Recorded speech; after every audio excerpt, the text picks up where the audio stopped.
As you start applying for companies to work for, to online ESL companies, you're probably going to run across a company that wants you to do a demo lesson, a live demo lesson, or an interview video. And if you don't have any experience teaching or you get nervous during interviews, it can be very not feel so great. Even for someone who's experienced like myself, I don't feel so great doing interviews and I don't feel so great doing live demo lessons. It's way easier for me to teach an actual student than it is somebody role playing a student. So I actually recorded an actual interview a couple of years ago, and I came across this and I figured that I was going to show you what a demo lesson or an interview might look like when you start interviewing for a company, and kind of give you an idea of some things that you can incorporate during this to make the whole process go smoother. So here we go, check it out. All right, so I'm gonna go into my classroom. You're not gonna hear me talking to anybody but the interview. I'm not gonna be talking to you or looking at you for the next however many minutes. Here we go, take it away. I'm always so nervous when I do this. Oh, let me just fix my camera. Hi, I'm doing very well, how are you? Yes, I do. 120. I am outside of Buffalo, New York. New York.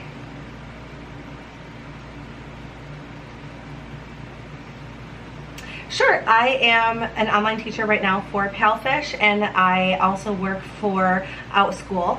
I don't know if you're familiar with that one, but that's kind of a broader range of things. I have been working with Palfish since 2018, and I am one of their mentors. So I help train and teach well, you have mentors too, I'm sure, right?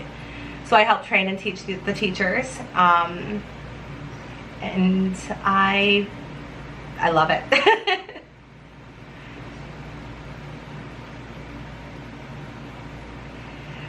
I work for Palfish. I worked for Palfish for almost 2 years. I worked for VIP Kid for a couple of months, and then I made the switch to Palfish.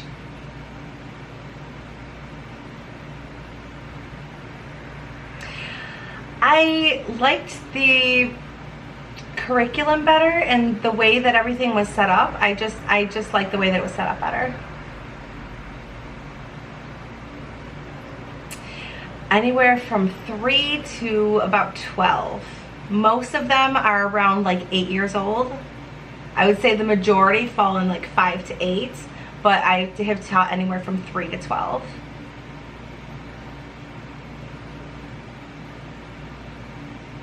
I've learned so much.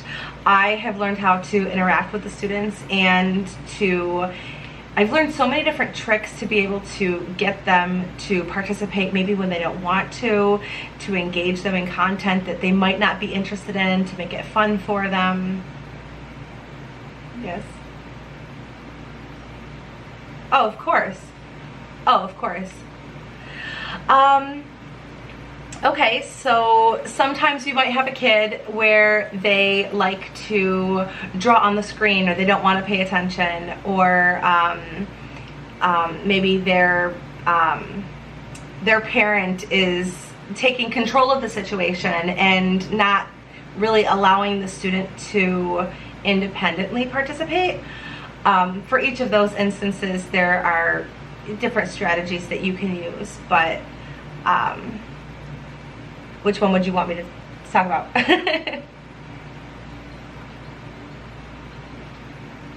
Okay, so for a challenge where a student is drawing on the screen and they all they want to do is draw on the screen.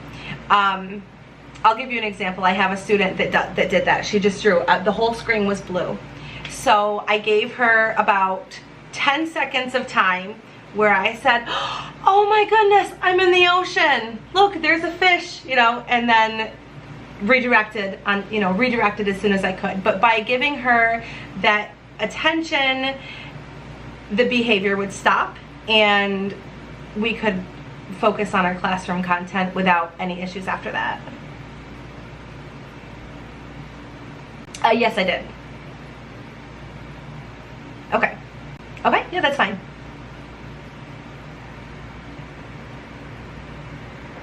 Okay, are you going to participate with me, Or am I doing it? Okay. Okay. So I think I'm gonna have to make this a split screen because I can't screen share, right? Okay. So let me just do that really quick if you don't mind. So that I can see you and my stuff. Yep. And I'm just, am I just teaching like there's one student then? Okay. Okay. Hello. My name is Teacher Jill. What's your name? Hi, Jenny. How are you? Chenny. Oh, hi, Chenny. Very good. All right. Are you ready? Let's go. All right. Look at these faces. What are they? What fruit is this? Do you know? Yeah, very good. All right. Do you know what fruit this is? Do you know these? Do you want to eat these faces?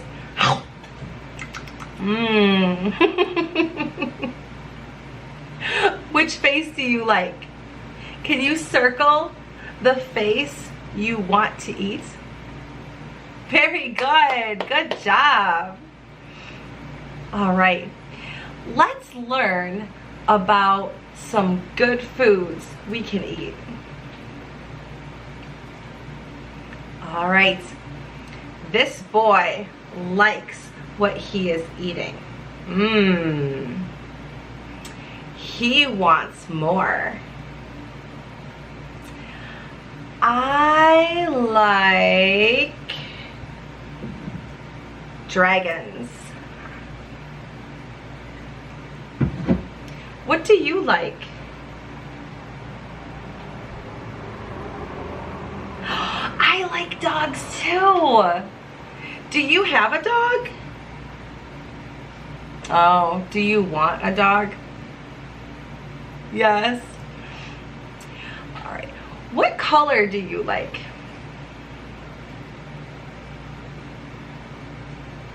Purple. I like purple too. All right. Like.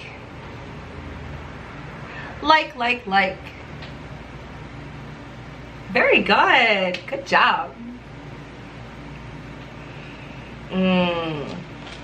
This is chocolate. Do you like chocolate? I love chocolate.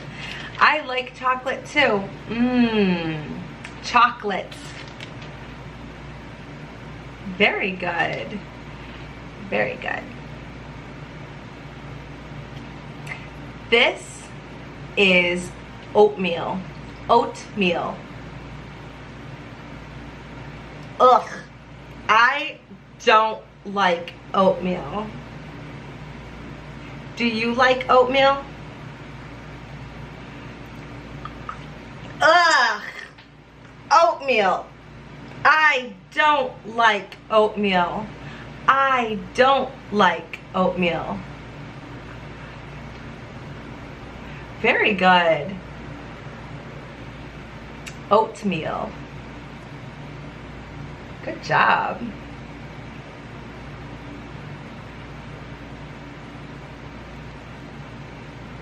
Oh, thank you.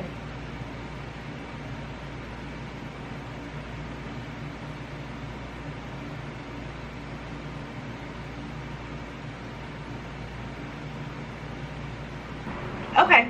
Is that the last lesson? Is where that's where they decide your pay? Okay, okay.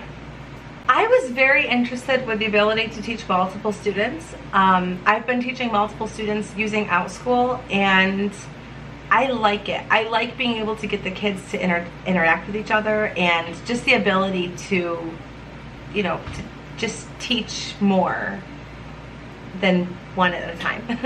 Yes, I was interested in them because the pay rates are competitive. and you're teaching more than one student, so that's, you know, that sounds like fun. And it's not something you ever really hear anybody talk about. You hear people talk about Palefish and Go-Go Kid and VIP Kid, but people are kind of quiet about that one, so I am interested. Oh, okay, so the interview influences your pay rate, your mock class influences your booking rate. So there must be different tiers to the booking rate then. So, okay, that's interesting. No, I think you've been pretty thorough. Okay, all right, thank you so much. All right, thank you, bye. Okay, so you couldn't hear what she was saying because it's really hot in here. So you couldn't hear what she was saying because I had the headphones on.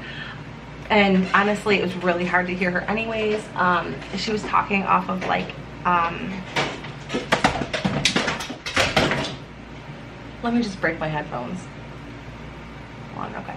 Okay, so you couldn't really hear what she was saying too much anyway. She was talking off of an iPhone mic and she had it like real close to her mouth. So it was a little difficult to hear her anyways.